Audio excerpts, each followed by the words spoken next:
ഇന്നത്തെ എൻ്റെ ക്ലാസ് ഒരു കുട്ടിക്ക് പഠിച്ച് വലുതാവാൻ എന്തൊക്കെയാണ് ചെയ്യേണ്ടത് എന്ന വിഷയത്തെ പറ്റിയാണ്. ലോകത്തിലൊരു കുട്ടി വളർന്ന് വലുതായി വലിയ രംഗത്തെത്തണമെങ്കിൽ ആ കുട്ടിക്ക് എപ്പോഴാണ് മാതാപിതാക്കൾ ശ്രമിച്ചു തുടങ്ങേണ്ടത്? ശാസ്ത്രം കണ്ടെത്തിയിരിക്കുന്നു, ഗർഭത്തിൽ 90 ദിവസമാകുമ്പോൾ മുതൽ മാതാപിതാക്കൾ ശ്രദ്ധിച്ചാൽ മാത്രമേ ഒരു കുട്ടിക്ക് വലിയ നിലയിലെത്താൻ പറ്റുള്ളൂ. ഒരു കുട്ടിയുടെ ബ്രെയിൻ സെൽ ഡിവിഷൻ ആരംഭിക്കുന്നത് ഗർഭത്തിൽ 90-ാം ദിവസമാണ്. അന്ന് മുതൽ ആ കുട്ടിയുടെ ഗർഭത്തിലുള്ള കുട്ടിയെ മാതാപിതാക്കൾ ശ്രദ്ധിച്ചിരിക്കേണ്ടതാണ്. നമ്മുടെ പുരാണങ്ങളിൽ അഭിമന്യു ഗർഭത്തിരുന്നുകൊണ്ട് ചക്രവ്യൂഹം പൊളിക്കാൻ പഠിച്ചെന്നും പ്രഹ്ലാദൻ ഗർഭത്തിലിരുന്നുകൊണ്ട് നാരായണനമാന്ന് നാരദൻ പറയുന്നത് കേട്ട് പഠിച്ചുവെന്നും അഷ്ടാവക്ര മുനി ഗർഭത്തിലിരുന്നുകൊണ്ട് അച്ഛൻ്റെ മന്ത്രം തിരുത്തിയെന്നും ഒക്കെയുള്ള കഥകൾ പുരാണത്തിൽ നമ്മൾ കാണാറുണ്ട്. ഈ കഥകളൊക്കെ ശാസ്ത്ര സത്യമാണെന്ന് ഇപ്പോൾ ശാസ്ത്രം തെളിയിച്ചിരിക്കുകയാണ്. ഇംഗ്ലണ്ടിൽ നടന്നൊരു ഗവേഷണത്തിൽ ഓരോ ഗർഭിണി കിടന്ന മുറിയിൽ ഒരേ പാട്ട് തന്നെ വെച്ചുകൊണ്ടിരുന്നു. ആ സ്ത്രീ പ്രസവിച്ച് കഴിഞ്ഞ് കുഞ്ഞ് കരഞ്ഞാൽ കുഞ്ഞ് വയറ്റി കിടന്നപ്പോൾ ആ മുറിയിൽ വെച്ച പാട്ട് ഓൺ ചെയ്താൽ കുട്ടി കരച്ചിൽ നിർത്തും. വേറെ ഏത് പാട്ട് ഓൺ ചെയ്താലും കുട്ടി കരച്ചിൽ നിർത്തുകയില്ല. അപ്പോൾ കുട്ടി ഗർഭത്തിലിരുന്നുകൊണ്ട് ആ പാട്ട് കേട്ടു എന്ന് ശാസ്ത്രം അസന്നിഗ്ധമായി തെളിയിച്ചു. യൂറോപ്പിലെ പ്രസിദ്ധനായ സംഗീതജ്ഞനായിരുന്നു മൊസാർട്ട്. അദ്ദേഹം 6-ാമത്തെ വയസ്സിൽ പാട്ടുകൾ രചിച്ചു തുടങ്ങി. 36 വയസ്സായപ്പോഴേക്കും 6000-ഓളം ഗാനങ്ങൾ രചിച്ചിരുന്നു അദ്ദേഹം പറയുന്നത്, ഞാൻ സംഗീതജ്ഞനാവാനുള്ള കാരണം ഞാൻ ഗർഭത്തിരുന്ന 10 മാസം എൻ്റെ അമ്മ വിയന്ന കത്തീഡ്രലിൽ സംഗീതം പഠിക്കുന്ന കോയർ ഗ്രൂപ്പിൽ അംഗമായിരുന്നു. അമ്മ ആ സംഗീതം പഠിക്കുന്ന കേട്ടിട്ടാണ് ഞാൻ ഗർഭത്തിൽ കിടന്നുകൊണ്ട് സംഗീതം പഠിച്ച് തുടങ്ങിയത് എന്ന് മൊസാർട്ട് പറയുകയാണ്. അപ്പോൾ അമ്മ ഗർഭകാലത്ത് എന്ത് കേൾക്കുന്നു എന്നുള്ളത് കുഞ്ഞിനെ സ്വാധീനിക്കുന്ന ഒരു ഘടകമാണ്. ഫ്രാൻസിലൊരു ഗവേഷണം നടന്നു. ഒരു 200 ഗർഭിണികൾക്ക് ചതുര ഷേപ്പിൽ മുഖമുള്ള കുട്ടികളുടെ ഫോട്ടോ കാണാൻ കൊടുത്തു ഗർഭകാലത്ത്. ആ സ്ത്രീകൾ പ്രസവിച്ച് കുഞ്ഞിനെ ശ്രദ്ധിച്ചപ്പം അച്ഛൻ്റെ അമ്മയുടെ മുഖച്ഛായയുണ്ട്, പക്ഷേ ആ മുഖച്ഛായക്കൊരു ചതുര ഷേപ്പ് ഫോം ചെയ്യുന്നതായിട്ട് കണ്ടു. വേറൊരു 200 ഗർഭിണികൾക്ക് ത്രികോണാകൃതിയിൽ മുഖമുള്ള കുട്ടികളുടെ ഫോട്ടോ കാണാൻ കൊടുത്തു. ആ സ്ത്രീകൾ പ്രസവിച്ചപ്പോൾ കുഞ്ഞിനെ ശ്രദ്ധിച്ചപ്പോൾ അച്ഛൻ്റെ അമ്മയുടെ മുഖച്ഛായയുണ്ട്, പക്ഷേ ആ മുഖത്തിനൊരു ത്രികോണാകൃതി ഫോം ചെയ്യുന്നതായിട്ട് കണ്ടു. സനാതനധർമ്മം ഒരു വലിയ ആചാരമുണ്ട്. ഒരു സ്ത്രീ ഗർഭിണിയാണെന്ന് മനസ്സിലായാൽ ആദ്യം ക്ഷേത്രത്തിൽ പോയി പ്രാർത്ഥിച്ച് കഴിഞ്ഞ് ഒരു ഉണ്ണികൃഷ്ണൻ്റെ പടം വാങ്ങിച്ചുകൊണ്ട് വന്ന് ഗർഭിണി കിടക്കുന്ന മുറി കൊണ്ടുവെക്കും. ഉണ്ണികൃഷ്ണ പടം കണ്ടുകൊണ്ട് ഗർഭിണി ഗർഭകാലം കഴിച്ചു കൂട്ടിയാൽ ഉണ്ണികൃഷ്ണനെ പോലൊരു കുഞ്ഞുണ്ടാവും എന്ന ഒരാചാരം. ഇത് അന്ധവിശ്വാസമെന്ന് പലരും ധരിച്ചിരുന്നു. ഇപ്പോൾ ശാസ്ത്രം തെളിയിച്ചിരിക്കുന്നു അത് സത്യമാണ്. ഗർഭിണി എന്ത് കാണുന്നു എന്നുള്ളത് കുഞ്ഞിനെ സ്വാധീനിക്കുന്ന ഘടകമാണ്. ജർമ്മനിലൊരു ഗവേഷണം നടന്നു. കുറേ ഗർഭിണികൾക്ക് ശാസ്ത്രജ്ഞന്മാരുടെ ജീവചരിത്രം വായിക്കാൻ കൊടുത്തു. ശാസ്ത്രജ്ഞന്മാരുടെ ജീവചരിത്രം വായിച്ചുകൊണ്ട് ഗർഭകാലം കഴിച്ചുകൊണ്ട് സ്ത്രീകൾ പ്രസവിച്ച കുട്ടികൾക്ക് മാത്സ്, ഫിസിക്സ്, കെമിസ്ട്രിയിലൊക്കെ ഭയങ്കര മാർക്ക്. അവർ പിൽക്കാലത്ത് ശാസ്ത്രജ്ഞന്മാരും ശാസ്ത്ര അധ്യാപകരുമായി മാറി. വേറെ കുറച്ച് ഗർഭിണികൾക്ക് യുദ്ധവീരന്മാരുടെ ജീവചരിത്രം വായിക്കാൻ കൊടുത്തു. ജൂലി സീസറിൻ്റെയും നെപ്പോളിയൻ്റെയും ഫെർണാണ്ടോ ദി ഗ്രേറ്റിൻ്റെയൊക്കെ ജീവചരിത്രം വായിക്കാൻ കൊടുത്തു. ആ സ്ത്രീകൾ പ്രസവിച്ച കുട്ടികളിൽ ഭൂരിപക്ഷവും പട്ടാളത്തിലും പോലീസിലും പോയി ചേർന്ന് അവർക്ക് കാക്കയോടൊരു ആകർഷണം ഉണ്ടായി. വേറെ കുറച്ച് ഗർഭിണികൾക്ക് കത്തോലിക്ക സഭ വിശുദ്ധന്മാരുടെ ജീവചരിത്രം വായിക്കാൻ കൊടുത്തു. ആ സ്ത്രീകൾ പ്രസവിച്ച കുട്ടികളിൽ ഭൂരിപക്ഷവും അച്ഛന്മാരും കന്യാസ്ത്രീകളുമായി. അപ്പോൾ ഒരു ഗർഭിണി തൻ്റെ കുട്ടി ആരായിത്തീരണമെന്ന് ആഗ്രഹിക്കുന്നുവോ ആ രംഗത്ത് പ്രസിദ്ധരായ ആളുകളുടെ ആ ജീവചരിത്രം വായിക്കണം ഗർഭകാലത്ത്. കുഞ്ഞ് ആ ഓറിയൻറ്റേഷനിലേക്ക് തിരിഞ്ഞു വരും എന്ന് ശാസ്ത്രം. ഗർഭകാലത്ത് അമ്മമാർ പഠിച്ചാൽ ഗർഭത്തിൽ കിടന്ന കുട്ടികൾക്ക് നല്ല ബുദ്ധി ഉണ്ടാവും. കാരണം അമ്മയുടെ തലച്ചോറ് വർക്ക് ചെയ്യാൻ വേണ്ടി ഇൻ്റലക്ച്വൽ ഹോർമോൺസ് ബോഡി പ്രൊഡ്യൂസ് ചെയ്യും. ഇത് അമ്മയുടെ തലച്ചോറ് കയറി ഇറങ്ങിയിട്ട് ഗർഭത്തിൽ ചെന്ന് ഗർഭത്തിൽ കിടന്ന കുഞ്ഞിൻ്റെ തലച്ചോറ് കയറി ഇറങ്ങും. അതോടെ കുഞ്ഞിന് അപാര ബുദ്ധിശക്തിയായിരിക്കും, പഠിക്കാനുള്ള കഴിവ് അപാരമായിരിക്കും. നിങ്ങൾ ഈ ലേഡി ടീച്ചേഴ്സിൻ്റെ മക്കളെ കണ്ടിട്ടുണ്ടോ? ലേഡി ടീച്ചേഴ്സിൻ്റെ മക്കൾ പഠിക്കാൻ ഭയങ്കര മിടുക്കരാണ്. കാരണം ഗർഭിണിയായ സ്ത്രീ ക്ലാസ്സിൽ വന്ന് പഠിപ്പിക്കുമ്പോൾ തന്നെ വയറ്റിൽ കിടന്ന ആ കുട്ടി പകുതി ഫിസിക്സും കെമിസ്ട്രിയൊക്കെ പഠിക്കും. പിന്നെ ബാക്കി പ്രസവിച്ച് കഴിഞ്ഞ് പഠിച്ചാൽ മതി. അതുകൊണ്ടാണ് ഈ ലേഡി ടീച്ചേഴ്സിൻ്റെ മക്കൾ പൊതുവെ ഭയങ്കര മിടുക്കരായി കാണുന്നത്. ഗർഭകാലത്ത് ഗർഭിണിയാണെന്ന് മനസ്സിലായാൽ അമ്മമാർ പോയി നല്ലൊരു കമ്പ്യൂട്ടർ കോഴ്സിന് ചേരണം. അടിച്ച് പറത്തി അങ്ങ് പഠിക്കണം. പ്രസവിച്ചിട്ട് പരീക്ഷ എഴുതില്ലെങ്കിലും കുഴപ്പമൊന്നുമില്ല. ആ ഗർഭകാലത്ത് അമ്മ പഠിച്ചാൽ വയറ്റിൽ കിടന്ന കുട്ടിക്ക് നല്ല ബുദ്ധിശക്തി ഉണ്ടാവും. എലിസബത്ത് ഹർലോക്ക് ലോകത്തിലെ 1000 ഗവേഷണ ഗ്രന്ഥ PhD തീസികൾ സമാഹരിച്ച ശേഷം ചൈൽഡ് ഡെവലപ്മെൻ്റ് എന്ന പുസ്തകം എഴുതി. ആ പുസ്തകത്തിലാണ് വിശാലമായ ഈ പാഠങ്ങളൊക്കെ എഴുതി തന്നിരിക്കുന്നത്. കുട്ടികളെ വളർത്തുമ്പോൾ ഗർഭകാലം തൊട്ട് എങ്ങനെയാണ് ശ്രദ്ധിക്കേണ്ടത്. ഈ പുസ്തകം വായിച്ചപ്പോഴേ എനിക്കൊരു കാര്യം മനസ്സിലായത്.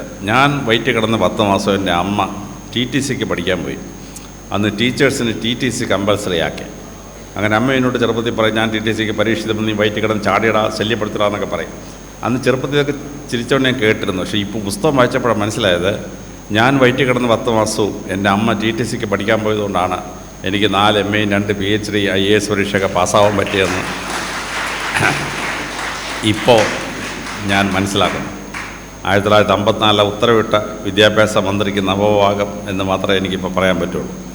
അപ്പോൾ ഗർഭകാലം കഴിച്ചു കൂട്ടുമ്പോൾ അമ്മമാർ ശ്രദ്ധിക്കേണ്ടത് തുടങ്ങുന്നു ഒരു കുട്ടിയുടെ വിദ്യാഭ്യാസം. ഒരു കുട്ടി പ്രസവിച്ച് വീണ് കഴിഞ്ഞാൽ കുട്ടിയുടെ തലച്ചോറ് വികസിക്കുന്നത് 12 വയസ്സ് വരെ മാത്രമേ ഉള്ളൂ. ഒരു കുഞ്ഞ് ജനിച്ച് വീഴുമ്പോൾ ഒരു കുഞ്ഞിൻ്റെ തലയോട്ടി അളന്ന് നോക്കിയാൽ 30 മുതൽ 33 സെൻറ്റിമീറ്റർ ആയിരിക്കും. കുട്ടിക്കൊരു 3 വയസ്സാകുമ്പോൾ വീണ്ടും അളന്നാൽ അതൊരു 36-39 സെൻറ്റിമീറ്റർ ആയിരിക്കും. കുട്ടിക്ക് 7 വയസ്സാകുമ്പോൾ വീണ്ടും അളന്നാൽ 46-49 സെൻറ്റിമീറ്റർ ആയിരിക്കും. കുട്ടിക്ക് 12 വയസ്സാകുമ്പോൾ വീണ്ടും അളന്നാൽ അത് 51 മുതൽ 57 സെൻറ്റിമീറ്റർ ചുരുളമായിരിക്കും. പിന്നെ തലയോട്ടിയും തലച്ചോറൊന്നും വളരെയില്ല. തലയോട്ടി ഉണ്ടാക്കപ്പെട്ടിട്ടുള്ള 8 ക്രേനിയൽ ബോൺസ് കോൺക്രീറ്റ് സെറ്റ് ചെയ്യുന്നു, അല്ലെങ്കിൽ സെറ്റ് ചെയ്യും. പിന്നെ 100ാമത്തെ വയസ്സിൽ വല്യപ്പൻ്റെ തല അളന്നാൽ 12 വയസ്സിൽ അളന്നപ്പോൾ എത്ര ഉണ്ടോ അത്രയും മാത്രമേ കാണുള്ളൂ. അപ്പോൾ നമ്മുടെ കുട്ടിക്ക് ബുദ്ധിശക്തി കൂട്ടാൻ, അറിവ് കൂട്ടാൻ അപ്പനമ്മയ്ക്കും ചെയ്യാൻ പറ്റുന്ന കാലഘട്ടം 12 വയസ്സ് വരെയാണ്. ഈ കാലഘട്ടത്തിൽ എന്താ ചെയ്യേണ്ടത്? ശാസ്ത്രം അസന്നിഗ്ധമായി തെളിയിച്ചിരിക്കുന്നു. ആദ്യത്തെ 6 മാസക്കാലം കുട്ടിക്ക് പ്രകാശം കത്തുകയും അണയും ചെയ്യുന്ന കാണിച്ചു കൊടുക്കണം. എന്താണ് ഈ ബുദ്ധിശക്തി? നമ്മുടെ തലച്ചോറിനകത്ത് 60,000 ലക്ഷം ന്യൂറോൺസാണ്. ഒരു ന്യൂറോണിന് 50 മുതൽ 1000 വരെയൊക്കെ ശാഖകളുണ്ടാവും. ഈ ന്യൂറോൺ ത്രസിക്കുമ്പോൾ, 12 വയസ്സിന് മുമ്പ് ന്യൂറോൺ ത്രസിക്കുമ്പോൾ അതിൻ്റെ ബ്രാഞ്ചസ് ഇങ്ങനെ ഇളകിയാടും. അത് മറ്റൊരു ന്യൂറോണിൻ്റെ ബ്രാഞ്ചുമായി കൂട്ടിപ്പിടിച്ച് കഴിഞ്ഞാൽ മരണം വരെ അത് പറഞ്ഞു പോകില്ല. അതാണ് സിനാപ്സിസ് എന്ന് പറയുന്നത്. തലച്ചോറിനകത്ത് സിനാപ്സിസിൻ്റെ എണ്ണം കൂടുന്നതാണ് ഒരാളിൻ്റെ ബുദ്ധിശക്തിയുടെ അളവുകോൽ. അപ്പോൾ ഈ സിനാപ്സ് എങ്ങനെ ഉണ്ടാക്കാം? ശാസ്ത്രം പറയുന്നു, ആദ്യത്തെ 6 മാസക്കാലം കുട്ടി കിടക്കുന്ന ബെഡ്റൂമിൽ പ്രകാശം കത്തുകയും അണയുന്നതിന് സെറ്റ് ചെയ്യണം. കുഞ്ഞ് ഈ പ്രകാശത്തെ നോക്കിയിട്ട് ഈ അണയുകയും കത്തുകയും ശ്രദ്ധിക്കുമ്പം കുഞ്ഞിൻ്റെ തലച്ചോറിൽ ന്യൂറോൺസ് ത്രസിക്കും. അതിന് സിനാപ്സ് ഉണ്ടാവും, അപാര ബുദ്ധിശക്തി ഉണ്ടാവും. അപ്പോൾ ഈ ക്രിസ്മസ് ഡേക്ക് അലങ്കരിക്കുന്ന മിന്നാമിന്നിങ് വിളക്കുകൾ കുട്ടിക്ക് ബുദ്ധിശക്തി വികസിക്കാൻ വളരെ നല്ലതാണ്. നമ്മുടെ പുരാണത്തിലൊരു കഥയുണ്ട്. ഹനുമാൻ ജനിച്ച് വീണ ഉടനെ സൂര്യഭഗവാനെ പിടി തിന്നാൻ പോയൊരു കഥയാണ്. അങ്ങനെ അദ്ദേഹം ഹനുമാനായത് ഈ വെട്ട് താടിക്ക് കൊണ്ടിട്ട് ആ സൂര്യനോടുള്ള ആകർഷണം, പ്രകാശത്തുള്ള ആകർഷണം ഹനുമാൻ്റെ ഈ സ്വഭാവത്തിൽ നമ്മൾ കാണുകയാണ്. 6 മാസം തൊട്ട് 1 വയസ്സ് വരെ കുട്ടിക്ക് ചുവപ്പ, പച്ച, മഞ്ഞ എന്ന 3 നിറങ്ങൾ കാണിക്കണം. കുട്ടി ഈ നിറങ്ങളെ ഇങ്ങനെ തിരിച്ചറിയാൻ നോക്കും. പ്രായപൂർത്തിയായാലൊരു മനുഷ്യന് 3.5 ലക്ഷം നിറങ്ങളെ തിരിച്ചറിയാൻ പറ്റും. അപ്പോൾ ഈ കുട്ടി കിടക്കുന്ന ബെഡ്റൂമിൻ്റെ വിൻഡോ കർട്ടനും ഡോർ കർട്ടനും ഒക്കെ ചുവപ്പ, പച്ച, മഞ്ഞ നിറങ്ങളാകണം. കുട്ടി കിടക്കുന്ന മുറിയുടെ റൂഫിലോട്ട് തോരണം വലിച്ച് കെട്ടണം. ചുവപ്പ, പച്ച, മഞ്ഞ തോരണങ്ങൾ വലിച്ച് കെട്ടണം. ഇപ്പോൾ ഇലക്ഷനൊക്കെ കഴിഞ്ഞ് മാർക്സിസ്റ്റ് പാർട്ടിയുടെ മീറ്റിംഗ് നടന്ന സ്ഥലത്തെല്ലാം ചുവന്ന തോരണം കിട്ടും. SNDPയുടെ മീറ്റിംഗ് നടന്ന സ്ഥലത്തെല്ലാം മഞ്ഞ തോരണം കിട്ടും. മുസ്ലിം ലീഗിൻ്റെ മീറ്റിംഗ് നടന്നൊക്കെ പച്ച തോരണം കിട്ടും. ഫ്രീ കിടക്കുകയാണ്. ചുമ്മാ കൊണ്ടം കെട്ടിത്തൂക്കിച്ചാൽ മതി. കുഞ്ഞിന് വലിയ ബുദ്ധിശക്തി ഉണ്ടാകും. അമ്മ കുഞ്ഞിനെ എടുക്കാൻ പോകുമ്പോൾ ഒരു കാരണവശാലും പ്ലെയിൻ സാരി എടുത്തുകൊണ്ട് പൊക്കളയരുത്. ചുവപ്പ്, പച്ച, മഞ്ഞ നിറങ്ങൾ ഇടകലർന്ന സാരിയും ബ്ലൗസും എടുത്തുകൊണ്ട് പോകാം. കുഞ്ഞിങ്ങനെ അമ്മയെ കാണുമ്പോൾ ഈ നിറങ്ങളിങ്ങനെ കുഞ്ഞിൻ്റെ തലച്ചോറിനെ സ്വാധീനിക്കും. വേലക്കാരെ കുഞ്ഞിനെ എടുക്കാൻ സാധ്യതയുണ്ടെങ്കിൽ വേലക്കാരിക്ക് 3 സെറ്റ് സാരിയും ബ്ലൗസും വാങ്ങിച്ചു കൊടുക്കണം ഫ്രീ ആയിട്ട്. ചുവപ്പ്, പച്ച, മഞ്ഞ നിറങ്ങൾ ഇടകലർന്ന സാരിയും ബ്ലൗസും. കുഞ്ഞ് കിടക്കുന്ന റൂമിൻ്റെ വിൻഡോ കട്ടറും ഡോർ കട്ടറും ഒക്കെ ചുവപ്പ്, പച്ച, മഞ്ഞ നിറങ്ങളാക്കണം. കുഞ്ഞിന് അപാര ബുദ്ധിശക്തി ഉണ്ടാകുന്ന ശാസ്ത്രം. 1 വയസ്സ് തൊട്ട് 1.5 വയസ്സ് വരെ ചലിക്കുകയും ശബ്ദിക്കുകയും ചെയ്യുന്ന കളിപ്പാട്ടങ്ങൾ കുഞ്ഞിന് കൊടുക്കണം. ഈ ചലനം മുഖത്തുള്ള 2 കണ്ണുകൾ ട്രാക്ക് ചെയ്യും. ശബ്ദം തലയുടെ 2 സൈഡിലെ ചെവികളാണ് ട്രാക്ക് ചെയ്യുന്നത്. ഈ ചലനവും ശബ്ദവും ട്രാക്ക് ചെയ്യുന്ന പ്രോസസ്സിലാണ് തലച്ചോറ് യൂണിഫോമായിട്ട് വർക്ക് ചെയ്യാനുള്ള കഴിവ് കുട്ടിക്ക് കിട്ടുന്നത്. ചെണ്ടയടിച്ചുകൊണ്ടുവന്ന് കുരങ്ങനോ കോക്കെന്ന് പറഞ്ഞുകൊണ്ട് താറാവോ ഇതിനൊക്കെ കുട്ടിക്ക് വാങ്ങിച്ചു കൊടുക്കണം. 1.5 വയസ്സ് 2.5 വയസ്സ് വരെ കുട്ടിക്ക് ഓറിയൻറ്റേഷൻ ഡെവലപ്പ് ചെയ്യുന്ന കാലഘട്ടമാണ്. 4 കാര്യങ്ങൾ മാതാപിതാക്കൾ ചെയ്തു കൊടുക്കണമെന്ന് ശാസ്ത്രജ്ഞന്മാർ. ഏറ്റവും ആദ്യത്തേത്, കുട്ടിക്ക് പൊട്ടുന്ന കളിപ്പാട്ടം വാങ്ങിച്ചു കൊടുക്കണം. പൊട്ടാത്ത കളിപ്പാട്ടം കൊണ്ട് കുട്ടിക്കൊരു ഗുണമില്ല. പൊട്ടുന്ന കളിപ്പാട്ടം വാങ്ങിച്ചു കൊടുത്ത് കുട്ടി അതിട്ട് കളിച്ചിട്ട് പെട്ടെന്ന് കളിപ്പാട്ടം താഴെ വീണ് പൊട്ടിപ്പോവും. കളിപ്പാട്ടം പൊട്ടിയാൽ ആ കളിപ്പാട്ടം അമ്മയും കുഞ്ഞും കൂട്ടി അപ്പയും കുഞ്ഞും കൂടി റിപ്പയർ ചെയ്യണം. എത്രത്തോളം കളിപ്പാട്ടം റിപ്പയർ ചെയ്ത് റീഫങ്ഷണലാക്കുന്നോ അത്രത്തോളം ആ കുട്ടി പിൽക്കാലത്ത് വലിയൊരു ശാസ്ത്രജ്ഞനോ ഒരു എൻജിനീയറോ ഒരു ആർക്കിടെക്ടറോ IAS ഓഫീസറൊക്കെ ആയിത്തീരും എന്ന് ശാസ്ത്രജ്ഞന്മാർ. എൻ്റെ വീട്ടിൽ എനിക്കും ഭാര്യയ്ക്കും ജോലിയാണ്. അതുകൊണ്ട് ഞാൻ ഞങ്ങളുടെ ക്വാർട്ടേഴ്സിനടുത്തുള്ള ഒരു സൈക്കിൾ വർക്ക്ഷോപ്പുകാരനെ വിളിച്ചുകൊണ്ട് വന്ന് 75 രൂപ കൊടുക്കും. അവൻ കൊണ്ടുവന്ന് റിപ്പയർ ചെയ്ത് കാണിച്ചു കൊടുക്കുമായിരുന്നു. ഏറ്റവും കൂടുതൽ കളിപ്പാട്ടം റിപ്പയർ ചെയ്ത് എൻ്റെ രണ്ടാമത്തെ മോളാണ്. എൻ്റെ രണ്ടാമത്തെ മോൾ ബിടെക്കിന് ഫസ്റ്റ് റാങ്കായിരുന്നു ഈ കളിപ്പാട്ടം റിപ്പയർ ചെയ്ത് കണ്ട മോൾ. രണ്ടാമതായി കുട്ടികൾക്ക് ചിത്രങ്ങൾ കൊടുക്കണം. ചിത്രം കുട്ടി ഇങ്ങനെ കളിച്ചിട്ട് ഇടയ്ക്ക് ചിത്രം കീറിപ്പോവും. ചിത്രം കീറിയാൽ അത് സൂക്ഷിച്ച് വെച്ചിട്ട് 2.5 വയസ്സാകുമ്പം അമ്മയും കുഞ്ഞും കൂടെ ചിത്രത്തിന് മറു സൈഡിൽ സെലോ ടേപ്പ് ഇട്ട് ചിത്രം പുനഃസ്ഥാപിക്കണം. എത്രത്തോളം ചിത്രങ്ങൾ പുനഃസ്ഥാപിക്കുന്നോ അത്രത്തോളം ആ കുട്ടി ഒരു വലിയ കലാകാരനായിത്തീരും. ഒരു ലിയോണോ ഡാവിഞ്ചിയോ ഒരു മൈക്കൽ ആഞ്ചലോയോ ഒരു പാട്ടുകാരൻ യേശുദാസോ ഒരു രാജാ രവിവർമ്മയോ ഒക്കെ ആയിത്തീരുമെന്ന് ശാസ്ത്രജ്ഞന്മാർ. മൂന്നാമതായി കുട്ടികൾക്ക് ബലൂൺ കൊടുക്കണം. ബലൂൺ കുഞ്ഞിന് മുമ്പിൽ വെച്ച് വീർപ്പിച്ചാൽ ഏറ്റവും ബെസ്റ്റാണ്. കുഞ്ഞത് വെച്ച് കളിക്കും. പെട്ടെന്ന് ബലൂൺ ടപ്പൊതൊരു പൊട്ടുപൊട്ടും. കുട്ടി വലിയ വായിലെ കരയും. അപ്പൻ വലിയ വായിലെ ചിരിക്കും. അപ്പനറിയത് പൊട്ടുന്ന സാധനമാണ്. സിമ്പിൾ കെമിസ്ട്രിയാണ്. റബ്ബറിനകത്ത് കാർബൺ ഡൈഓക്സൈഡ് കയറിയാൽ എക്സോസ്മോസിലൂടെ റബ്ബർ പൊട്ടും. സിമ്പിൾ കെമിസ്ട്രിയാണ്. ഒരു ബലൂൺ പൊട്ടുമ്പോൾ അടുത്ത ബലൂൺ കൊടുക്കണം. ആ ബലൂൺ പൊട്ടുമ്പോൾ അടുത്ത ബലൂൺ കൊടുക്കണം. എത്രയും കൂടുതൽ ബലൂണുകൾ പൊട്ടിക്കുന്ന കുഞ്ഞിന് മനസ്സിലാവും ജീവിതം നശ്വരമാണ്. ഞാൻ മരിച്ചാൽ ഈ ലോകത്തിൽ എന്നെ ആളുകൾ ഓർത്തിരിക്കണം. അവൻ പ്രശസ്തനാവാൻ വേണ്ടി ശ്രമിക്കും. Fame is the last informative noble souls. അപ്പോൾ നമ്മുടെ അമ്പലങ്ങളിൽ ഉത്സവം വരുമ്പം കമ്മിറ്റിക്കാരോട് പറയണം ബലൂൺ കച്ചവടക്കാരെ കൂടുതൽ കൊണ്ടുവരാൻ പറയണം. അപ്പോൾ അമ്പലം പറ്റത്ത് ഒരുപാട് ബലൂൺ പൊട്ടിക്കുമ്പോൾ ആ ദേശത്ത് ബുദ്ധിയുള്ള ഒരുപാട് പേരുണ്ടാവും എന്ന് ശാസ്ത്രം തെളിയിച്ചിരിക്കുന്നു. ചിലർക്ക് മനസ്സിലാവും ശരീരം നശ്വരമാണ്, ആത്മാവ് അനശ്വരമാണ്. അങ്ങനെയാണ് കുട്ടിക്ക് മനസ്സിലാവുന്നെങ്കിൽ കുട്ടി ഒരു വിവേകാനന്ദ സ്വാമിയോ ഒരു മദർ തെരേസയോ ഒക്കെ ആയിത്തീരും എന്ന് ശാസ്ത്രജ്ഞന്മാർ. നാലാമതായി മുത്തശ്ശനെയും മുത്തശ്ശിയും ശുശ്രൂഷിക്കുമ്പം കുഞ്ഞിനെയും കൂടി വിളിച്ച് സാക്ഷി നിർത്തുകയും ഒരു ചെറിയ റോൾ അവനോട് കൊടുക്കണം. മോൻ്റെ ഒരു മഗ് വെള്ളം കൊണ്ടുപോകുമ്പോൾ മോളെ ഒരു തോർത്തെടുത്തുണ്ടോ വലിയ തുടക്കണ്ടേ. മുത്തശ്ശനെയും മുത്തശ്ശിയും ശുശ്രൂഷിക്കുന്നത് കുഞ്ഞുങ്ങൾ കണ്ടാൽ അവർ പിൽക്കാലത്ത് പ്രശസ്തരായ ഡോക്ടർമാരോ ഫ്ലോറൻസ് നൈറ്റിംഗേൽ വലിയ നേഴ്സുമാരോ ഒക്കെ ആയിത്തീരും. അല്ലാതെ മുത്തപ്പൻ ചീത്ത വിളിച്ചിട്ട് മോനെ ഡോക്ടറാവുന്നവൻ ഡോക്ടറാവില്ല ഒരു കമ്പൗണ്ടർ ആവില്ലെന്നാണ് ശാസ്ത്രജ്ഞന്മാരുടെ അഭിപ്രായം. അങ്ങനെ 3 വയസ്സാവുമ്പോൾ 2.5 വയസ്സ് കഴിയുമ്പോൾ കുട്ടിയുടെ ജീവിതത്തിലെ വലിയൊരു കാലഘട്ടം തുടങ്ങുകയാണ്. അതിലാദ്യത്തേത് ഒബ്സർവേഷൻ പവറാണ്. കാര്യങ്ങൾ കണ്ട് അതിനെ തലച്ചോറുകൊണ്ട് പഠിക്കാനുള്ള കഴിവാണ്. അതിനാണ് ഈ നഴ്സറി റൈംസ് എഴുതുന്നത്. Twinkle twinkle little star how I wonder what you are up above the world so high like A diamond in the sky. ഈ നഴ്സറി റൈം പഠിക്കുന്ന കുട്ടി ആകാശത്തോട്ട് നോക്കും, നക്ഷത്രത്തെ കാണും. അതിങ്ങനെ ചിമ്മുന്ന നക്ഷത്രം. എന്നാൽ മലയാളത്തിൽ നമ്മുടെ കവി മലയാള ഭാഷയിൽ ഈ നഴ്സറി റൈം എഴുതി. കൊച്ചു നക്ഷത്രമേ നിന്നെ ആരാ മച്ചിലിരുത്തിയത് അമ്മയാണ്, വല്ലതും തട്ടി മറിച്ചോ നീ, വല്ലാതെ വാശി പിടിച്ചോ നീ. ഞങ്ങളുടെയൊക്കെ വീട്ടിൽ വഴക്കുണ്ടാക്കുമ്പം ഞങ്ങളുടെ പണിഷ്മെൻറ്റ് തച്ചൻ്റെ മണ്ടേക്കെട്ടിരുന്നു. അങ്ങനെ ഒരു കുട്ടി പണിഷ്മെൻറ്റിന് തച്ചൻ്റെ മണ്ടേക്കരി ഇരിക്കുകയാണ്. കുട്ടി ആകാശത്തോട് നോക്കി നക്ഷത്രത്തെ കണ്ടു. കുട്ടി നക്ഷത്രത്തോട് ചോദിക്കുകയാണ്, കൊച്ചു നക്ഷത്രമേ നിന്നെ ആരാ മച്ചിലിരുത്തിയത് അമ്മയാണോ? പിന്നെ ഇവനെ മച്ചിലിരുത്തുന്ന സാധാരണ ഇവൻ കാണിക്കുന്ന ചിങ്കടികളാണ്. വല്ലതും തട്ടി മറിച്ചോ നീ, വല്ലാതെ വാശി പിടിച്ചോ നീ. അപ്പോൾ കുട്ടി നക്ഷത്രത്തെപ്പറ്റിയും ഫിനോമിനെ പറ്റിയും മനസ്സിലാക്കുകയാണ്. ഇനി അതുപോലെ തന്നെയാണ് കുട്ടിയുടെ ഒബ്സർവേഷൻ. മുത്തശ്ശൻ്റെയും മുത്തശ്ശേരിയും കൂടെ വളരുന്ന കുട്ടികളാണെങ്കിൽ മുത്തശ്ശി രാവിലെ എഴുന്നേറ്റ് കുട്ടിയും കൊണ്ട് ഗുരുവായൂരപ്പൻ്റെ വിഗ്രഹത്തിന് മുമ്പ് ചെല്ലും.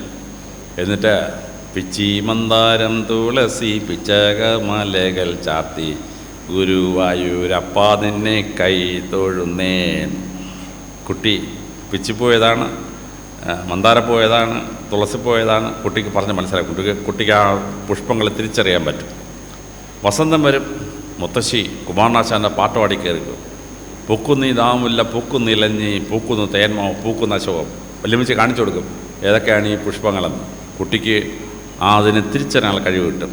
ഇത് 3 വയസ്സുള്ള കുട്ടിക്ക് കിട്ടുന്ന അപൂർവമായ ഒരു അനാലിറ്റിക്കൽ പവറാണ്, ഒബ്സർവേഷൻ പവറാണ്. ഈ സമയത്താണ് കുട്ടിക്ക് ശ്രദ്ധേയമായി വൊക്കാബുലറി ഡെവലപ്പ് ചെയ്യുന്നത്. വീട്ടിൽ 2 or 3 അതിൽ ആളുകൾ കുട്ടിയോട് സംസാരിച്ചാൽ കുട്ടി അവരുടെ വാക്കുകൾ പഠിക്കും. വാക്കുകൾ പഠിച്ച് നല്ലപോലെ സംസാരിക്കാൻ പഠിക്കും. അവിടെ കുട്ടിയുടെ മുമ്പിൽ വെച്ച് നല്ല ഭാഷയെ പറയാവൂ. മറ്റേ മോളെ എന്നൊക്കെ പറഞ്ഞാൽ കുട്ടി അതായിരിക്കും ആദ്യം പഠിക്കുന്നത്. അതുകൊണ്ട് നല്ല ഭാഷ കുട്ടിയുടെ മുമ്പാകെ പറയണം. ഇനി കുട്ടിയെ നല്ലപോലെ ഇംഗ്ലീഷ് പഠിപ്പിക്കണമെങ്കിൽ ഓക്സ്ഫോർഡ് യൂണിവേഴ്സിറ്റിയിലെ പ്രൊഫസർമാർ കാർട്ടൂൺ നെറ്റ്വർക്ക് എന്നൊരു കാർട്ടൂൺ ഉണ്ടാക്കിയിട്ടുണ്ട്. 12,000 വാക്ക് മാസ്റ്റർ ചെയ്തെങ്കിൽ ഇംഗ്ലീഷ് പങ്കിട്ട് സംസാരിക്കാൻ പറ്റും. അതുകൊണ്ട് അതനുസരിച്ചിട്ടുള്ള പദാവലിയാണ് ചേർത്തിരിക്കുന്നത്. കാർട്ടൂണിനകത്ത് പട്ടിയും പന്നിയും കോഴിയൊക്കെ വർത്താനം പറയുകയാണ്. പക്ഷേ 12,000 വാക്ക് മാസ്റ്റർ ചെയ്യുന്ന സംഭാഷണമാണ്. കുട്ടിക്ക് ഇംഗ്ലീഷ് നല്ലപോലെ സംസാരിക്കാൻ പറ്റും.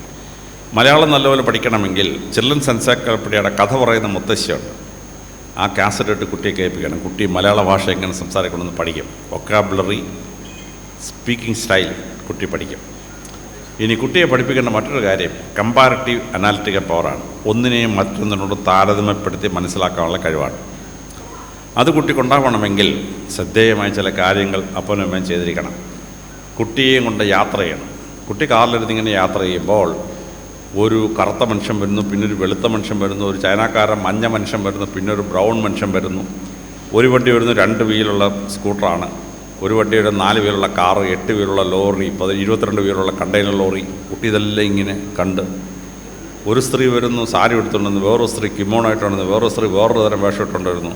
കുട്ടി ഇത് കമ്പയർ ചെയ്ത് മനസ്സിലാക്കാൻ പറ്റും. കുട്ടി ആണ്ടിൽ 2 തവണയെങ്കിലും മൃഗശാലയെ കൊണ്ടുപോകണം.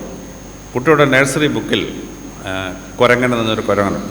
പക്ഷേ മൃഗശാലയിൽ ചെന്നാൽ ഒരു മുറിയിലൊരു ചിമ്പൻസി, അപ്പുറത്തെ മുറി ഒരു ഗൊറില്ല, അതിൻ്റെ ഇപ്പുറത്തൊരു ഉറാങ്കുട്ടാൻ, അതിനിപ്പുറത്തൊരു ബാബോൺ, അതിനിപ്പുറത്തൊരു സിംഹവാലം കുരങ്ങൻ.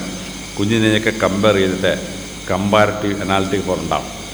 കുട്ടിയുടെ നഴ്സറി പുസ്തകത്തിലൊരു തത്തമ്മയുടെ പടമുണ്ട്. ആ തത്തമ്മയുടെ പടം ചെല്ലുമ്പം 25 തരം തത്തമ്മയാണ്. കുട്ടി ഇങ്ങനെ കമ്പയർ ചെയ്യും. ഈ കമ്പാരിസൺ ഏറ്റവും ഭംഗിയായിട്ടുണ്ടാവുന്നത് സഹസ്രനാമങ്ങളിലാണ്. മറ്റു മതങ്ങളിൽ ഈശ്വരന് ഒരു പേരേ ഉള്ളൂ. യഹൂദന്മാർക്ക് യാവേ, ഞങ്ങൾക്ക് യേശു ക്രിസ്തു, മുസ്ലിങ്ങൾക്ക് അള്ളാഹു. പക്ഷേ ഹിന്ദുമതത്തിൻ്റെ ഗുണമെന്ന് വെച്ചാൽ ഭഗവാന് 1000 പേരാണ്. ശിവസഹസ്രനാമം, വിഷ്ണു സഹസ്രനാമം, ലളിത സഹസ്രനാമം, സുബ്രഹ്മണ്യ സഹസ്രനാമം, ഗണപതി സഹസ്രനാമം, അയ്യപ്പ സഹസ്രനാമം. ലോകത്തിൽ വേറൊരു മതത്തിനുമില്ല. ഈശ്വരൻ 1000 പേര്. അപ്പോൾ ഈ 1000 പേരുള്ള സഹസ്രനാമം ചൊല്ലുമ്പോൾ കുട്ടിക്ക് ചില പ്രത്യേക ഗുണങ്ങളുണ്ടാവും. ഒന്ന്, ഈ ഒബ്സർവേഷൻ പവറാണ്. കുട്ടി ഭഗവാൻ ഇങ്ങനെ നോക്കും. തലയിലോട്ടാണ് നോക്കുന്നതെങ്കിൽ വിഷ്ണു സഹസ്രനാമമാണെങ്കിൽ കേശവ, ഇഷ്ടംപോലെ തലമുടിയുള്ള ഭഗവാനെ എന്ന് വിളിക്കും. ഇനി ശിവസഹസ്രമാണെങ്കിലോ ഗംഗാധര, തലയിൽ ഗംഗയെ വഹിക്കുന്നവനെ, ചന്ദ്രധാര, തലയിൽ ചന്ദ്രക്കലയുള്ളവനെ എന്ന് വിളിക്കും. ഇനി കയ്യിലോട്ടാണ് നോക്കുന്നതെങ്കിൽ വിഷ്ണു സഹസ്രമാണെങ്കിൽ മുരളീധര, മുരളി വായിച്ചുകൊണ്ടിരിക്കുന്ന ആളിനെ, ഗതാചക്രപാണി, ഒരു കൈയിൽ ഗതയും മറ്റേ കൈയിൽ ചക്രം പിടിച്ചുകൊണ്ടിരുന്ന ഭഗവാനെ, ലളിത സഹസ്രമാണെങ്കിലോ വീണ പുസ്തകധാരിണി, വീണയും പുസ്തകവും പിടിച്ചുകൊണ്ടിരിക്കുന്ന ഭഗവതിയെ. അപ്പോൾ ശിവസഹസ്രനാമത്തിൻ്റെ ഒരു പാരഗ്രാഫ് വള്ളത്തോൾ നാരായണ മേനോൻ മലയാളത്തിൽ തർജ്ജമ ചെയ്തിട്ടുണ്ട്. പരമശിവനെ വർണ്ണിക്കുകയാണ്.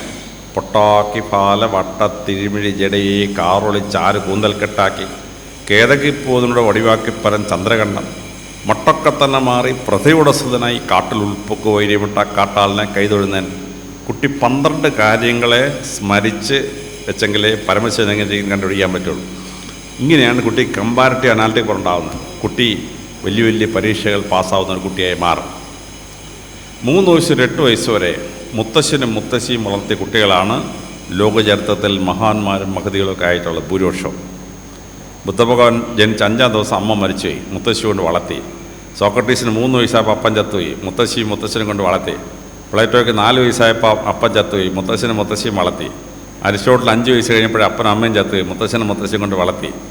പ്രവാചകനായ മുഹമ്മദ് നബി ഗർഭത്തിരുന്നപ്പോഴേ അപ്പൻ ചത്തുപോയി, അമ്മ 6 വയസ്സ് മരിച്ചുപോയി, മുത്തശ്ശിയും വളർത്തി. ഐസക് ന്യൂട്ടൻ ഗർഭത്തിരുന്നപ്പോഴേ അപ്പൻ ചത്തുപോയി, അമ്മ ഓരോരുത്തരും കല്യാണം കഴിച്ചു, മുത്തശ്ശിയും കൊണ്ട് വളർത്തി. ഇമ്മാനുവൽ ഖാൻ 1 വയസ്സായപ്പോഴും അപ്പനും ആക്സിഡൻറ്റിലങ്ങ് മരിച്ചുപോയി, മുത്തശ്ശിയും കൊണ്ട് വളർത്തി. ഞാൻ ചില ഉദാഹരണം പറഞ്ഞാണ്. ലോകത്തിലെ മഹാന്മാരിൽ 60% മുത്തശ്ശിയും വളർത്തിയവരാണ്. എന്താണ് അതിൻ്റെ കാരണം എന്നുള്ള വിശാലമായ ക്ലാസ്സാണ്, ഞാനോട് കയറുന്നില്ല. അപ്പോൾ തിരുവനന്തപുരത്തും എറണാകുളത്തും പ്രസവിച്ചൊന്നും കാര്യമില്ല. പക്ഷേ ഈ ഗ്രാമപ്രദേശത്ത് മുത്തശ്ശിയും ജീവനോടുണ്ടെങ്കിൽ അവർ വളർത്തുന്ന കുട്ടികളാണ് ലോകചരിത്രത്തിൽ മഹാന്മാരാവാൻ പോകുന്നത്. ഇനി 3 വയസ്സ് 8 വയസ്സിലെ തലച്ചോറിൽ മറ്റൊരു പ്രധാന സംഗതി നടക്കുകയാണ്. അതെന്താണെന്ന് ചോദിച്ചാൽ, ഒരു കുട്ടി ജനിച്ച് വീഴുമ്പോൾ സെർബെല്ലം 100 ഗ്രാമേ ഉള്ളൂ. സെർബെല്ലം മെഡുല്ല ഒബ്ലാങ്കേറ്റ. 3 വയസ്സ് 8 വയസ്സിലാവുമ്പോഴാണ് ഈ സെർബെല്ലത്തിൻ്റെ ബാക്കിയുള്ള 100 ഗ്രാം പാരക്ടോസെർബെല്ലം അല്ലെങ്കിൽ പാരാസെർബെല്ലം വളരുന്നത്. ഈ പാരാസെർബെല്ലം വളരുന്ന പ്രായത്തിൽ മുത്തശ്ശൻ്റെയും മുത്തശ്ശനും കൂടാണ് കുട്ടികൾ വളരുന്നതെങ്കിൽ മുത്തശ്ശനും മുത്തശ്ശിയും പ്രാർത്ഥിക്കുന്നത് കുട്ടിയുടെ തലച്ചോറിലേക്ക് പതിയും, ഈശ്വരവിശ്വാസം പതിയും. രാവിലെ മുത്തശ്ശി കുഞ്ഞിനെ എടുത്തുകൊണ്ട് വന്ന് ഗുരുവായൂരപ്പൻ്റെ മുമ്പിൽ അങ്ങോട്ട് നിന്നിട്ട് കൃഷ്ണ കൃഷ്ണ മുകുന്ദ മുരാഹര അങ്ങോട്ട് പാടുമ്പം കുട്ടി ആ ഈശ്വരവിശ്വാസം സംശയിക്കുകയാണ്. സന്ധ്യയാകുമ്പോൾ വിളക്കങ്ങോട്ട് കത്തിച്ചിട്ട് രാമ രാമ രാമ രാമ രാമ രാമ പാഹിമ. കുഞ്ഞിൻ്റെ മനസ്സിൽ ഈ പാരാസെർബെല്ലം വളരുന്ന പ്രായത്തിൽ ഈശ്വരവിശ്വാസം ഉറച്ചാൽ മരണം വരെ ആ കുട്ടി പിന്നെ നിരീശ്വരവിശ്വാസത്തിലോ യുക്തവാദത്തിലോ പോവുകയാണ്. അപ്പോൾ 8 വയസ്സ് വരെ മുത്തശ്ശൻ്റെ മുത്തശ്ശിയുടെയും കൂടെ വളരാൻ കുട്ടി അനുവദിച്ചാൽ കുട്ടി വലിയ ആളായിത്തീരും. അപ്പോൾ ഇങ്ങനെ 12 വയസ്സ് വരെ ചെയ്യേണ്ട ചില കാര്യങ്ങളുണ്ട്. അത് ചെയ്യാതെ സ്കൂളിലെ ടീച്ചറിനെ കുറ്റം പറഞ്ഞിട്ട് ഒരു കാര്യമില്ല. അപ്പോൾ ഇവിടെ ആ 12 വയസ്സ് വരെ ചെയ്യേണ്ട കാര്യങ്ങൾ ഇതിവിടെ പറയുന്നതെന്ന് വെച്ചാൽ ഇവിടെ 5ാം ക്ലാസ് താഴെ പഠിക്കുന്ന കുട്ടികളുണ്ട്. ഇനി ഇവിടെ ഇരിക്കുന്ന കുട്ടികളുടെ വീട്ടിൽ ഈ പ്രായത്തിലുള്ള കുട്ടി ഉണ്ടെങ്കിൽ ആ കുട്ടിയെ എങ്ങനെ വളർത്തണമെന്ന് അപ്പനും അമ്മയ്ക്കൊന്ന് പറഞ്ഞു കൊടുത്താൽ നല്ലത്. അതിനാണ് ഞാൻ ഈ ക്ലാസ് അത്രയും പറഞ്ഞത്. അപ്പോൾ ഇങ്ങനെ 12 വയസ്സിലെ കുട്ടിയെ വളർത്താനുള്ള കാര്യങ്ങൾ ചെയ്ത ശേഷം 12 വയസ്സ് കഴിയുമ്പോൾ ജീവിതത്തിലെ മറ്റൊരു കാലഘട്ടം തുടങ്ങുകയാണ്. അതാണ് ഏറ്റവും ഡേഞ്ചറസായ കാലഘട്ടം. ഒരു മനുഷ്യൻ നശിക്കാൻ അവനെ തള്ളിവിടുന്ന എല്ലാ ദുഷ്പ്രവണതയും കുട്ടികൾ പഠിക്കുന്നത് ടീൻസ് 13, 14, 15, 16, 17, 18 6 വർഷമാണ്. കുട്ടി സിഗരറ്റ് വലിക്കാൻ പഠിക്കുന്നതും കള്ളു കുടിക്കാൻ പഠിക്കുന്നതും കുട്ടി കഞ്ചാവ് വലിക്കാൻ പഠിക്കുന്നതും 150 കിലോമീറ്റർ സ്പീഡിൽ പോയി വണ്ടി അടിച്ചു കയറി ചാവുന്നതും ഒക്കെ പഠിക്കുന്ന ഈ പ്രായത്തിലാണ്. ആ പ്രായം ഏത് സ്കൂളിൽ കുട്ടി പഠിക്കുന്നുവോ അത് കുട്ടിയുടെ ജീവിതത്തിൽ ഏറ്റവും പ്രധാന ഘടകമാണ്. 7ാം ക്ലാസ് തൊട്ട് ഒരു 12ാം ക്ലാസ് കഴിയുന്നവരുടെ കാലഘട്ടം. അപ്പോൾ ആ കാലഘട്ടത്തിൽ ടീച്ചേഴ്സ് വളരെ പ്രത്യേകമായി ശ്രദ്ധിച്ചാണ്. ഇനി ഈ പ്രായത്തിൽ എന്താണ് ഓരോ കുട്ടിയും ശ്രദ്ധിക്കേണ്ട പാഠങ്ങൾ, അത് കുട്ടികൾ ശ്രദ്ധാപൂർവം മനസ്സിലായി കാണും. എങ്കിൽ മാത്രമേ നിങ്ങളുടെ ജീവിതം കരുപ്പിടിപ്പിക്കാനായി പറ്റുകയുള്ളൂ. അപ്പോൾ എങ്ങനെയാണ് നമ്മുടെ അറിവ് വരുന്നത്?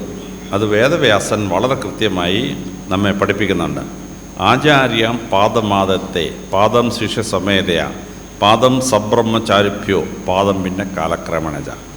നമ്മുടെ ടീച്ചേഴ്സ് നമ്മളെ പഠിപ്പിക്കേണ്ടത് 4-1. 25% ഓഫ് യുവർ നോളജ് അത്രയും മാത്രമേ ടീച്ചേഴ്സിൽ നിന്ന് പ്രതീക്ഷിക്കാവൂ. പാദം ശിഷ്യസമേതയ 4 നിങ്ങൾ സ്വയം പഠിക്കണം. പത്രം വായിക്കണം, മാസിക വായിക്കണം, പുസ്തകം വായിക്കണം, ഇലക്ട്രോണിക് ഉപകരണം ഉപയോഗിച്ച് പഠിക്കണം. പാദം ശിഷ്യസമേതയ.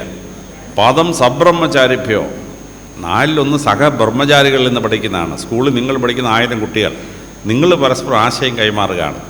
ആശയം കൈമാറും. ഇല്ലം ചെടിയുടെ അടുത്ത് എന്നാൽ ചൊറിയും, മറ്റേ ചെടിയുടെ അടുത്ത് എന്നാൽ മുള്ളുണ്ടാ സൂക്ഷിക്കണം, ആ കാടിനകത്തൊരു പാമ്പുണ്ട് കേട്ടോ സൂക്ഷിക്കണം. ഇതെല്ലാം സഹബ്രഹ്മചാരി പറഞ്ഞു തരുന്നതാണ്. ഞാൻ ഇന്നലെ ആ ശ്ലോകം ചൊല്ലിയപ്പോൾ എനിക്കൊരു സംശയം വന്നു. അപ്പോൾ ആ ബ്രഹ്മചാരി ഈ ബ്രഹ്മചാരിയോട് പറയും. അപ്പോൾ 2 പേരും അതിനെപ്പറ്റി ആലോചിക്കും. ആലോചിച്ചിട്ട് അതിൻ്റെ അർത്ഥത്തിലേക്ക് വരും. പിന്നെ ബാക്കി 4 ആരും പഠിപ്പിക്കണ്ട.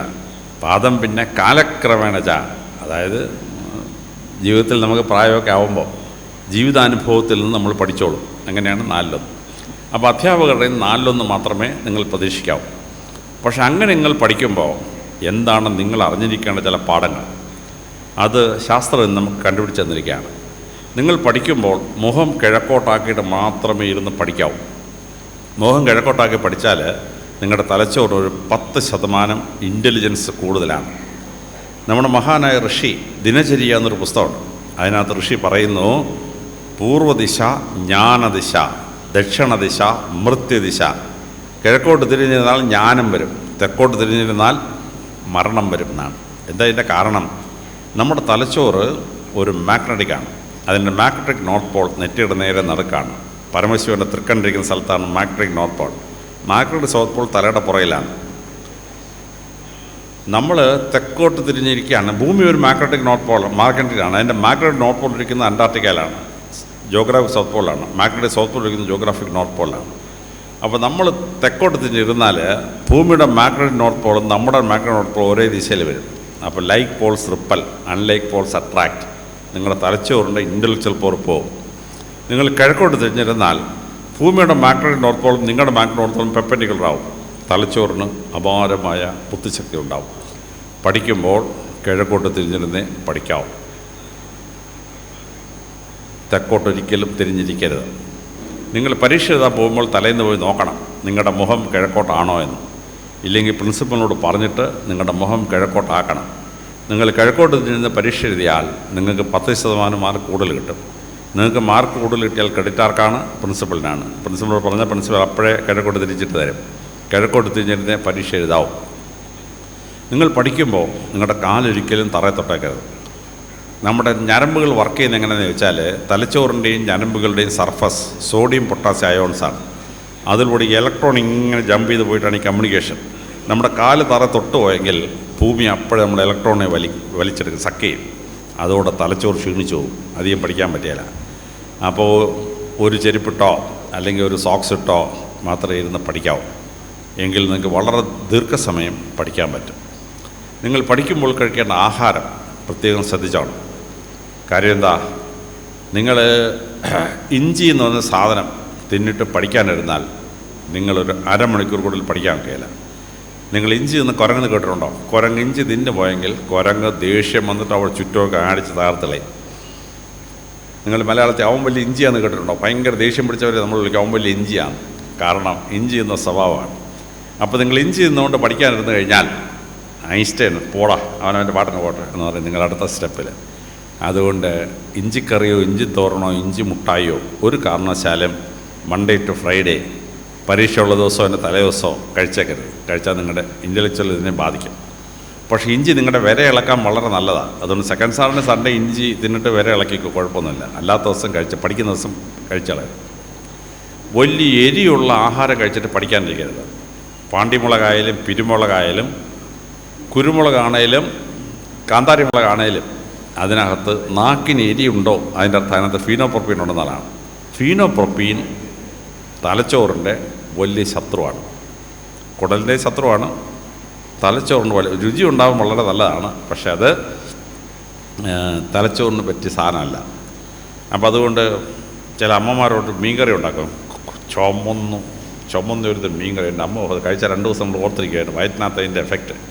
അങ്ങനെയുള്ള കടുത്ത എരിയുള്ള ഒരു സാധനവും കഴിച്ചിട്ട് പഠിക്കാനിരിക്കരുത്. പരീക്ഷയ്ക്ക് ഒരിക്കലും ഈ കടുത്ത എരിയുള്ള സാധനം കഴിച്ചിട്ട് പരീക്ഷയ്ക്ക് പോകരുത്. പിന്നീട് ബ്രഹ്മാവ് ഇന്ത്യക്ക് തരാത്ത 2 സാധനം പോർച്ചുഗീസുകാർ ഇവിടെ കൊണ്ട് ഇറക്കുമതി ചെയ്തിട്ടുണ്ട്. ഒന്ന് മരിച്ചീനിയാണ്. മരിച്ചീനി പെട്ടെന്ന് സ്റ്റാർച്ചിനകത്ത് നിന്ന് എനർജി റിലീസ് ചെയ്യുന്നുണ്ട്, തൂമ്പെടുത്ത് കളയ്ക്കാൻ വളരെ ബെസ്റ്റാണ്. പക്ഷേ തലച്ചോറിൻ്റെ ബുദ്ധിശക്തി നഷ്ടപ്പെട്ടു പോകും. അതുകൊണ്ട് മരിച്ചീനി കഴിച്ചിട്ട് പഠിക്കാനിരിക്കരുത്, മരിച്ചീനി കഴിച്ചിട്ട് പരീക്ഷ എഴുതാനും പോകരുത്. രണ്ടാമത്തെ കിഴങ്ങെന്ന് പറയുന്നത് ഉരുളക്കിഴങ്ങാണ്. തിന്നാൻ നല്ല രുചിയാണ്, പക്ഷേ ഉരുളക്കിഴങ്ങ് കഴിച്ചിട്ട് പഠിക്കാനിരുന്നാൽ അരമണിക്കൂറിന് ഉറക്കം വരും. അതുകൊണ്ട് പഠിക്കാനിരിക്കുമ്പോഴോ പരീക്ഷ എഴുതാൻ പോകുമ്പോഴോ ഒരിക്കലും ഉരുളക്കിഴങ്ങ് കഴിക്കരുത്.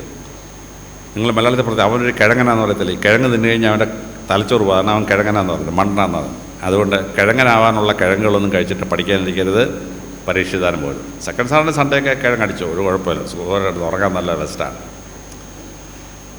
ചില ആഹാര സാധനങ്ങൾ നിങ്ങളുടെ തലച്ചോറിന് അപൂർവമായി ത്രസിപ്പുണ്ടാക്കും.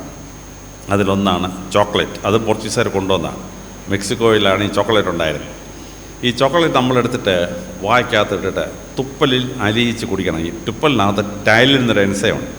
ഈ ടൈലിൻ കയറി ഈ ചോക്ലേറ്റിൽ ആക്ട് ചെയ്യുമ്പോൾ ഫസ്റ്റ് റിലീസാവുന്നത് ഫീനൈലീഥൈൽ അമീൻ എന്നൊരു സാധനമാണ്. C6H5 C2H5 NH2. അതിനെ ലവ് ഹോർമോൺ എന്നാണ് വിളിക്കുന്നത്. ഒരു ചോക്ലേറ്റ് വായിലിട്ട് ഒരു ആൺകുട്ടി പെൺകുട്ടിയെ നോക്കിയാൽ അപ്പം പ്രേമം ഉണ്ടാവും, ഒരു സംശയം. പെൺകുട്ടി ഒരു ചോക്ലേറ്റ് വായിലിട്ട് ആൺകുട്ടിയെ നോക്കിയാൽ പ്രേമം ഉറപ്പാണ്. കാരണം ഇതുണ്ടാക്കുന്ന ഈ ഫീനൈലീഥൈൽ അമീൻ്റെ കുഴപ്പമാണ്. പക്ഷേ ചോക്ലേറ്റിനകത്ത് വേറെ 3 സാധനമുണ്ട്. ഒന്ന് ഡോപ്പാമിൻ, മറ്റേത് സെറോട്ടോണിൻ, 3 ഓക്സിറ്റോസിൻ. ഇത് 3 തലച്ചോറിന് അപാര ബുദ്ധിശക്തി ഉണക്കുന്ന സാധനങ്ങളാണ്. നിങ്ങൾ പോയിട്ട് പഠിക്കാനിരിക്കുമ്പോൾ ഒരു ചോക്ലേറ്റ് വായിലിട്ട് തുപ്പലലിച്ച് കുടിച്ചുകൊണ്ടിരുന്ന് പഠിച്ചാലുണ്ടല്ലോ, ആ പഠിക്കുന്ന വിഷയം വളരെ ഭംഗിയായിട്ട് നിങ്ങൾക്ക് മനസ്സിലാവും, ഉഗ്രമായിട്ട് മനസ്സിലാവും. നിങ്ങൾ പരീക്ഷ എഴുതാൻ പോകുമ്പോൾ ഒരു 6 ചോക്ലേറ്റ് കൊണ്ടുപോകണം. 9:30ക്കാണ് പരീക്ഷ തുടങ്ങുന്നത്. 9 മണിക്ക് ആദ്യത്തെ ചോക്ലേറ്റ്, 9:00ക്ക് രണ്ടാമത്തെ, 10 മണിക്ക് മൂന്നാമത്തെ, 10:30ക്ക് നാലാമത്തെ. ഇങ്ങനെ അരമണിക്കൂർ ഇടവിട്ട് ഒരു ചോക്ലേറ്റ് വായിലിട്ട് തുപ്പലലിച്ച് കുടിച്ചുകൊണ്ടിരുന്ന് പരീക്ഷ എഴുതിയാൽ A+ ഉറപ്പാണ്. വല്ലതും പഠിച്ചിട്ടുണ്ടെങ്കിൽ, എന്നെങ്കിലും പഠിച്ചിട്ടുണ്ടെങ്കിൽ അത് തലച്ചോറിൽ കൃത്യമായിട്ട് ഓർമ്മ വരും. അടിച്ച് പറത്ത് നമുക്ക് പരീക്ഷ എഴുതാൻ പറ്റും. ചില കുട്ടികൾ പഠിക്കും, പരീക്ഷ ചെയ്തിട്ട് അയ്യോ ഞാൻ പഠിച്ച വിഷയമാണ്, പക്ഷെ അവിടെ എനിക്ക് ഓർമ്മ ഒന്നുമില്ല എന്ന് പറയും. അങ്ങനെയുള്ള കുഴപ്പം വല്ല കുട്ടികൾക്കുണ്ടെങ്കിൽ ഭാരതീയ ശാസ്ത്രം അതിന് മറുപടി പറയുന്നുണ്ട്. ഹിമാലയ സാനുക്കളിൽ സന്യാസികൾ തപസ്സിരിക്കുമ്പോൾ അവർ ബ്രഹ്മി എന്നൊരു ചെടിയുടെ വേരും ഇലയും വായിലിട്ട് ചവയ്ക്കും. അത് ചവച്ച് കഴിഞ്ഞാൽ അപാര കോൺസെൻട്രേഷനാണ്, അപാര കോൺസെൻട്രേഷൻ. അപ്പോൾ ഇപ്പം ആയുർവേദ ഡോക്ടർമാർ അതിനെ ഒരു മരുന്നാക്കി മാർക്കറ്റിൽ ഇറക്കിയിട്ടുണ്ട്. ഈ ബ്രഹ്മി ടാബ്ലറ്റ്, 8 രൂപയുടെ ടാബ്ലറ്റ്. 8 രൂപയുടെ ഒരു ബ്രഹ്മി ടാബ്ലറ്റ് വായിലിട്ട് കഴിഞ്ഞാൽ പിന്നെ ഒരു 3-4 മണിക്കൂർ സമയത്തേക്ക് തലച്ചോറിന് അപാര ഓർമ്മശക്തിയും ബുദ്ധിശക്തിയാണ്. ഇത് ഹിമാലയ സാനുക്കൾ ഋഷിമാർ കണ്ടെത്തിയതാണ്. പക്ഷെ ഇപ്പം ശാസ്ത്രം അത് ഗുളികയായിട്ട് ഇറക്കി നമ്മുടെ കയ്യിലോട്ട് കൊണ്ടുവന്നിരിക്കുകയാണ്. വിദ്യയുടെ ദേവതയാണ് സരസ്വതി ദേവി. സരസ്വതി ദേവിയുടെ പേരിലൊരു അരിഷ്ടമുണ്ട്, സാരസ്വതാരിഷ്ടം. ഇത് ഒരു 1/2 ഔൺസ് നമ്മൾ കഴിച്ചാലുണ്ടല്ലോ, തലച്ചോറ് പിന്നെ പടക്കുതിര പോലെയാണ്, ആട്ടിച്ച് പറത്ത് പരീക്ഷ എഴുതി. ഞാൻ 175 പബ്ലിക് എക്സാമിനേഷൻ പാസ്സായ ഒരാളാണ്. ഏത് പരീക്ഷ കയറിയാലും IAS പരീക്ഷ ഉൾപ്പെടെ ഒരു ബ്രഹ്മി ടാബ്ലറ്റ് കഴിക്കും, ഒരു 1/2 ഔൺസ് സാരശാഷ കഴിക്കും, പിന്നെ പരീക്ഷ കയറും. ഭയങ്കര പരീക്ഷ എഴുത്താണ്, ഉഗ്രം പരീക്ഷ എഴുത്ത്. അപ്പോൾ ആർക്കെങ്കിലും പരീക്ഷാക്കുള്ള വെച്ച് പെട്ടെന്ന് ഓർക്കാതെ വരുന്നു എന്ന് തോന്നിയാൽ ഈ 2 ടാബ്ലറ്റ്, ഈ ഒരു ടാബ്ലറ്റും ഒരു സാരശാഷം കഴിച്ചിട്ട് കയറിയാൽ നിങ്ങൾക്ക് പരീക്ഷ വളരെ ഭംഗിയായിട്ട് എഴുതാൻ പറ്റും. പിന്നെ വളരെ ശ്രദ്ധാപൂർവം നിങ്ങൾക്ക് ചെയ്യാൻ പറ്റുന്ന മറ്റ് 2 വിദ്യകളുണ്ട്. ഒന്ന്, ഒരു ഐസ്ക്രീം എടുക്കുക. ഐസ്ക്രീം ശരീരത്തിനകത്ത് നല്ല സാധനമൊന്നുമല്ല, പക്ഷേ പരീക്ഷയ്ക്ക് എഴുതാൻ പോകുന്ന കുട്ടി പരീക്ഷയ്ക്ക് ഒരു 1/2 മണിക്കൂർ മുമ്പ് ഒരു ഐസ്ക്രീം എടുത്തിട്ട് തണുത്ത് നിന്ന് മാറ്റി നോർമൽ ടെമ്പറേച്ചറിലാക്കണം. എന്നിട്ട് ഒരു ഐസ്ക്രീം കഴിച്ചിട്ട് ഒരു 1/2 മണിക്കൂർ കഴിഞ്ഞ് പരീക്ഷ കയറിയാൽ പരീക്ഷയ്ക്ക് ഉഗ്രൻ പെർഫോമൻസ് കിട്ടുന്നതായിട്ട് ശാസ്ത്രം തെളിയിച്ചിട്ടുണ്ട്. ശരീരത്തിന് ആരോഗ്യത്തിന് നല്ല അല്ലേ ഐസ്ക്രീം എന്ന് മുൻകൂട്ടി ഞാൻ പറഞ്ഞേക്കാം. മറ്റൊന്നുള്ളത് തണുത്ത വെള്ളമാണ്. 4 ഡിഗ്രി സെൻറ്റിഗ്രേഡിൽ താഴെയുള്ള ഒരു ഗ്ലാസ് വെള്ളം കുടിച്ചിട്ട് പരീക്ഷ കയറിയാൽ അല്ലെങ്കിൽ പഠിക്കാനിരുന്നാൽ അത് പഠിക്കാൻ വളരെ എളുപ്പമാണ്. കാര്യം 4 ഡിഗ്രി സെൻറ്റിഗ്രേഡിൽ കൂടി കഴിയുമ്പോൾ ഹൈഡ്രോണിയം അയോൺ H3O എന്ന് പറയുന്ന വെള്ളം ഉണ്ടാവും, അത് കവർപ്പാണ്. എന്നാൽ ദൈവം തമ്പുരാൻ വെള്ളം സൃഷ്ടിച്ചിരിക്കുന്നത് മധുരമുള്ള പാനീയമായിട്ടാണ്. 4 ഡിഗ്രി സെൻറ്റിഗ്രേഡിൽ താഴെ വന്നു കഴിഞ്ഞാൽ വെള്ളത്തിന് നല്ല മധുരമാണ്. അതുകൊണ്ടാണ് ടാപ്പിൽ നടക്കുന്ന വെള്ളത്തിനൊരു കവർപ്പും ഫ്രിഡ്ജിൽ നടക്കുന്ന വെള്ളത്തിനൊരു മധുരവും. പഠിക്കാനിരിക്കുമ്പോൾ ഉള്ള തണുത്ത വെള്ളം കുടിച്ചിട്ട് പഠിക്കാനിരിക്കുക, ഉഗ്രം പെർഫോമൻസ് പഠിക്കാൻ പറ്റും. പരീക്ഷയ്ക്ക് പോകുമ്പോൾ ഒരു ഫ്ലാസ്കിനകത്ത് ഫ്രിഡ്ജിൽ നിന്നുള്ള വെള്ളം കൊണ്ടുപോകണം. പരീക്ഷ എഴുതാൻ കയറുന്നതിന് തൊട്ട് മുമ്പ് ഒരു ഗ്ലാസ് വെള്ളം കുടിച്ചിട്ട്, തണുത്ത വെള്ളം കുടിച്ചിട്ട് പരീക്ഷ എഴുതണം, നല്ല ഭംഗിയാവും. പിന്നെ പരീക്ഷാ ഹോളിൽ കൊണ്ടുപോകാൻ അനുവദിച്ചിട്ടുള്ള സാധനമാണ് ഫ്ലാസ്ക്. അതുകൊണ്ട് വെള്ളം നിറച്ചിട്ട് കൊണ്ടുപോയിട്ട് ഇടയ്ക്കിടയ്ക്ക് ഓരോ ഗ്ലാസ് തണുത്ത വെള്ളം കുടിച്ചിട്ട് പരീക്ഷ എഴുതിയാൽ ആ പരീക്ഷ നല്ലതായിരിക്കും. ഇത് എളുപ്പത്തിൽ നിങ്ങൾക്ക് ബുദ്ധി വികസിപ്പിക്കാനുള്ള ചില പരിപാടികളാണ്.